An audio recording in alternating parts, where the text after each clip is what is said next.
Sniper जो बहुत दूर बैठे अपनी दुश्मनों को घायल कर देती है और मार देती है। क्या आपको पता है पूरी दुनिया में सबसे ज़्यादा खतरनाक स्नाइपर कौन है? सिमो हाया पूरी दुनिया का सबसे खतरनाक स्नाइपर है जिन्होंने 500 से भी ज़्यादा लोगों को मार दिया था और इनको लोग व्हाइट डेथ नाम से बुलाते थे।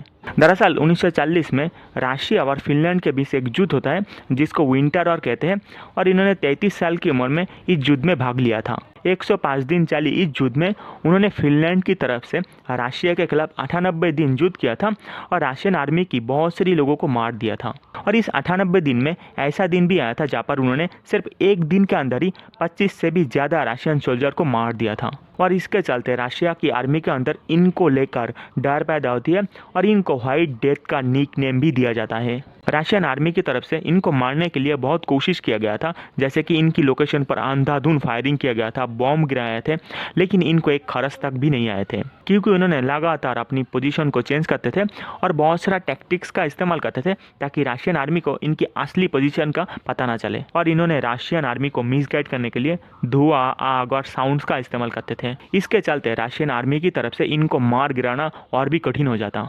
मैं यहाँ पर आपको बता दूं, इनके पास M2830 नाम के एक राइफल था, लेकिन सबसे खास बात इस राइफल के अंदर कोई टेलीस्कोपिक साइट ही नहीं थे जो आजकल की स्नाइपर राइफल में होती है। मतलब उस जमाने में उनको स्नाइपर बनने के लिए बहुत सालों से बहुत कड़ी मेहनत करनी पड़ी थी। यहाँ पर एक बात सुन के आप रियली चौंक जाएंगे। दरअसल हिमोसाया ने आर्मी की कोई लोग ही नहीं थे, ये एक किसान थे जो खेती वगैरह करती है। तो यहाँ पर सवाल आता है कि आखिर कैसे ये किसान ने दुनिया की सबसे खतरनाक स्नाइपर बन गए थे?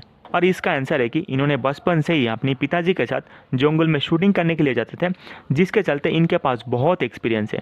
तो इसीलिए इनको पता था कि कैसे टारगेट को हिट करना है या फिर कैसे खुद को छुपाना है ताकि टारगेट समझ ना पाए। उसके अलावा भी अगर बारिश हो रही है या फिर हवा बह रही है तो इसको कैसे कैलकुलेट करना है। यहाँ पर रशिया और फिनलैंड के युद्ध खत्म होने ही वाले थे, सिर्फ और सिर्फ कुछ दिन ही रह गए थे।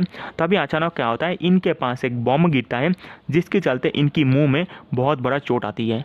आखिरकार वो बच जाती है, लेकिन उनकी मुंह में बहुत बार सर्जरी करनी पड़ती है। खैर आज भी पूरी दुनिया में सिमो हाया को सबसे बड़ा स्नाइपर के रूप से मानी जाती है।